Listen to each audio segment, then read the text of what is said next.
በዓለም አቀፉ የፖለቲካ መድረክ እንደ ሰሜን ኮሪያ የኒውክሌር መርሃ ግብር የዓለምን ትኩረት የሳበ የስታውን ሚዛን የፈተነና የዲፕሎማሲውን መስክ ያደከመ ጉዳይ የለም። የማይበገረው የፒዮንግያንግ መንግስት ከዓለም አቀፉ ማህበረሰብ የሚሰነዘርበትን ማዕቀብና ተግሳጽ ወደ ጎን በማለት የኒውክሌር የጦር መሳሪያ የማምረት አቅሙን በከፍተኛ ደረጃ እያሳደገ መሆኑን እየወጡ ያሉ መረጃዎች ያመላክታሉ። የዓለም አቀፉ የአቶሚክ ኤነርጂ ኤጀንሲ ዋና ዳይሬክተር ራፋኤል ማሪያኖ ግሮሴሪ በቅርቡ የሰጡት መግለጫ በዮንግቢዮን የኒውክሌር ማዕከል ውስጥ የሚታየው እንቅስቃሴ እጅግ አሳሳቢ ወደሚባል ደረጃ መሸጋገሩን ያበስራል። ምስጢራዊው የዮቢዮን ምድር ላይ እየተከናወነ ያለው ግንባታ የዩራኒየም ማበልጸጊያ ፋብሪካዎች መስፋፋትና የደቡብ ኮሪያ አጸፋ ምላሽ በቀጠናው ያንዣበበ ያለውን አዲስ የጦር መሳሪያ ፍጥጫ ቁልጭ አድርጎ ያሳያል።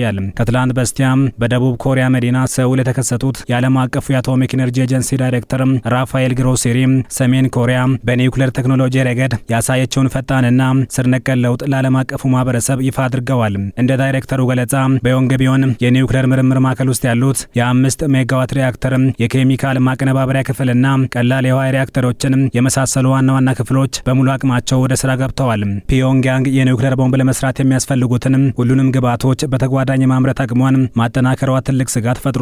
በአንድ ወገን ጥቅም ላይ ከዋለ የኒውክሌር ነዳጅ ፕሉቶኒየም መቀየር፣ በሌላ በኩል ደግሞ ዩራኒየምን በማበልጸግ የጦር መሳሪያ ደረጃ ማድረስ ችላለችና ዩራኒየም የማበልጸግ ሂደት ከፕሉቶኒየም ይልቅ ውጤታማና ቀላል መንገድ እንደሆነ የሚገልጹት ባለሙያዎች ሰሜን ኮሪያ በዚህ ረገድ የደረሰችበት ደረጃ የቀጠናውን የኃይል ሚዛን የሚቀይር መሆኑን ይናገራሉ። ሪአክተሩ ወይም ማስጀመሪያው የጀመረው አዲስ የሙቀት እንቅስቃሴ በሳተላይት መታየቱ ሰሜን ኮሪያ አዲስ ፕሉቶኒየም ለማምረት መዘጋጀቷን ቁልጭ አድርጎ ያሳያል። በዮንግቢዮን ኮምፕሌክስ ውስጥ የተገነባው አዲስ ህንፃ የብዙሃኑን አይን ወደ ምስራቅ እንዲያማትር አድርጓል። በአውሮፓውያኑ 2025 አጋማሽ ላይ በሳተላይት ምስሎች መታየት የጀመረው ይህ ግንባታ በፒዮንግያንግ አቅራቢያ ከሚገኘውና ካንግሰን ተብሎ ከሚጠራው የዩራኒየም ማበልጸጊያ ጣቢያ ጋር ተመሳሳይነት አለው ተብሏል። ግንባታው የተጀመረው በታህሳስ 2024 ሲሆን በወቅቱ የታዩት ግዙፍ የኮንክሪት መሰረቶች ለትልቅ የኢንዱስትሪ ተቋም መዘጋጀታቸውን ያሳዩ ነበር። እስከ ሚያዝያ 2025 ድረስ ባለ 2 ፎቅ የብረት መዋቅር ያለውና ሰማያዊ ጣሪያ የተጎናጸፈ ህንፃ ብቅ ማለቱ ነው የተነገረው። ይህ ህንፃ 120 በ48 ሜትር ስፋት ያለው ሲሆን በግምት 5760 ካሬ ሜትር ስፋት እንዳለው ይነገራል። ይህም ከካንግሰን ፋብሪካ ጋር ሲነጻጸር ሰሜን ኮሪያ የዩራኒየም ማበልጸጊያ አቅሟን በእጥፍ ለማሳደግ መነሳቷን ያረጋግጣል። እስከ መጋቢት 2026 ባለው መረጃ ህንፃው ከውጭ ሙሉ በሙሉ ተጠናቋል። በሳተላይት ምስሎች ላይ የሚታዩት የኤሌክትሪክ መስመሮች፣ የማቀዝቀዣ ታንኮችና የጭነት መኪናዎች እንቅስቃሴ በህንፃ ውስጥ የሴንትሪፊውጅ ማሽኖች ገጠማ የተከናወነ እንዳለ ይጠቁማሉ። አዲሱ ተቋም ራሱን የቻለ የኤሌክትሪክ ኃይል አቅርቦትና የማቀዝቀዣ ዘዴ ያለው መሆኑ ለጦር መሳሪያ የሚሆን ዩራኒየምን 24 ሰዓት ያለ ማቋረጥ ለማምረት ታስበው የተሰራ መሆኑን ያሳያል። የህንፃው መገኛ ከኬሚካል ላቦራቶሪው በቅርብ ርቀት መሆኑ የተመረተውን ዩራኒየም በፍጥነት ለማቀነባበር እንዲመች ታስበው የተደረገ ስልታዊ ውሳኔ መሆኑን ባለሙያዎች ያሰምሩበታል።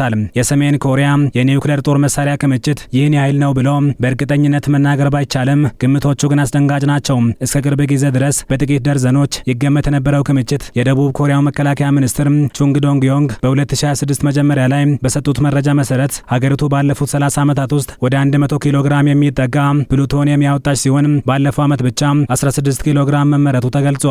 ባለሙያዎች እንደሚሉት ይህ ብቻውን ለ20 አዳዲስ የኒውክሌር ቦምቦች በቂ ነው። አዲሱ የዩራኒየም ማበልጸጊያ ተቋም ስራ ሲጀምር የሚጨምረው መጠንም ሰሜን ኮሪያ በአጭር ጊዜ ውስጥ ኒውክሌር የታጠቀች ግዙፍ ኃይል ያደርጋታል። ፕሬዝዳንት ኪም ጆንጉን ከ2019 የሃኖይ ጉባኤ በኋላ የያዙት የግዙፍ ምርት ወይም ማስ ፕሮዳክሽን ፖሊሲ ፍሬ እያፈራ መሆኑን በዮንግቢዮን ምድር ላይ የሚታየው ጭስና ግርግር ይመሰክራል። ዩራኒየም በድብቅ የመመረቱ እድል ሰፊ በመሆኑ ትክክለኛው የጦር መሳሪያ ቁጥር ከታወቀው በላይ ሊሆን እንደሚችልም ይገመታል። በሰሜን ኮሪያና በሩሲያ መካከል በቅርቡ የተፈረመው የስትራቴጂካዊ ትብብር ስምምነት ዋሽንግተንና ሰውልን እንቅልፍ ነስቷቸዋል። የዓለም አቀፉ የአቶሚክ ቦምብ ተቋም ዳይሬክተር ራፋኤል ግሮሲ እስካሁን ድረስ የሩሲያ የኒውክሌር ቴክኖሎጂ ለሰሜን ኮሪያ የጦር መሳሪያ መርሃ ግብር መዋሉን የሚያሳይ ማስረጃ ባይገኝም ትብብሩ ግን ለህዝባዊ አገልግሎት ከሚውሉ ፕሮጀክቶች አልፎ ሊሄድ እንደሚችል ስጋታቸውን ገልጸዋል። ሰሜን ኮሪያ ለዩክሬኑ ጦርነት የምታደርገው የወታደራዊ ድጋፍ በምላሹ ከሞስኮ የላቀ የኒውክሌርና የሮኬት ቴክኖሎጂን ልታገኝ ትችላለች የሚለው ስጋት በምዕራባውያን ዘንድ አይሏል። ይህ ደግሞ ቀድሞውንም የተባባሰውን የኮሪያ ልሳነ ምድር ሁኔታ ይበልጥ ወደ አደገኛ አቅጣጫ እየገፋው ነው። የሩሲያ ቬቶ ፓወር ወይም ድምፅን በድምፅ የመሻር ስልጣን በተባበሩት መንግስታት ምክር ቤት ውስጥ የሰሜን ኮሪያን ማዕቀብ አፈጻጸም ለመከታተል የተቋቋመውን የባለሙያዎች ቡድን ማፍረሱ ፒዮንግያንግ ያለምንም ተቆጣጣሪ የኒውክሌር ፕሮግራሟን እንድታሰፋ በር ከፍቶላታል። የሰሜን ኮሪያን የኒውክሌር ግስጋሴ ተከትሎ ደቡብ ኮሪያ እጇን አጣጥፋ አልተቀመጠችም።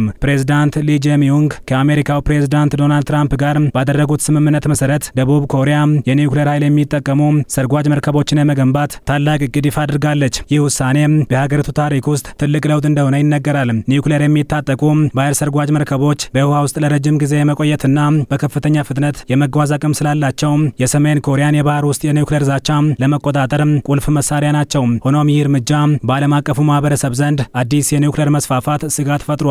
ሴኡል ግን የማይናወጥ ዋስትና በመስጠትና ከዓለም አቀፉ የአቶሚክ ቦምብ ተቋም ጋር በቅርበት በመስራት ፕሮጀክቱን ለማስቀጠል ወስናለች። የባህር ሰርጓጅ መርከቦች የኒውክሌር ነዳጅ ለረጅም ጊዜ ሳይመረመር መቆየቱ ለስጋት ቢዳረግም የሰሜን ኮሪያን ዛቻ ለመመከት ግን ሌላ አማራጭ እንዳልተገኘ ባለሙያዎች ይናገራሉ። ይህ ሁኔታ በሁለቱ ኮሪያዎች መካከል አዲስ የቴክኖሎጂ ፍጥጫ ፈጥሯል። ካንግሰን ለረጅም ጊዜ ሰሜን ኮሪያ ደብቀው ያቆየችው የዩራኒየም ማበልጸጊያ ስፍራ እንደሆነ ይነገራል። አዲሱ ህንጻ በዮንግቢዮን መገንባቱ ፒዮንግያንግ ሁሉንም የኒውክሌር ሂደቶቿን በአንድ ማዕከል የማሰባሰብ ወይም የማቀናጀት ፍላጎት እንዳላት ያሳያል። የሳተላይት ምስሎች እንደሚጠቁሙት በዮንግቢዮን አዲሱ ህንጻ ዙሪያ የደህንነት ግንቦችና የኤሌክትሪክ አጥሮች ተተክለዋል።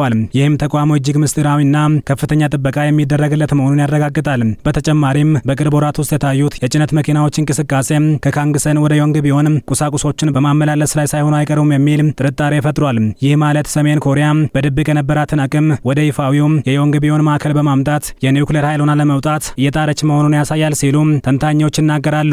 ሰሜን ኮሪያ ይህን ጉዞ ስትጀምር ዓለም በተስፋና በስጋት ትመለከት ነበር።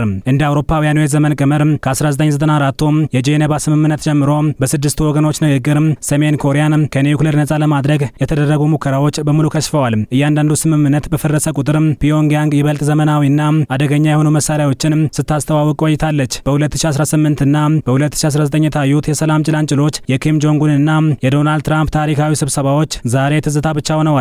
በወቅቱ ሰሜን ኮሪያ የዮንግቢዮን ማዕከል በከፊል ለማፍረስ ቃል ገብታ የነበረ ቢሆንም ዛሬ ግን ማዕከሉ ካለፉት 30 ዓመታት በላይ በላቀ ፍጥነት እየሰፋ ይገኛል።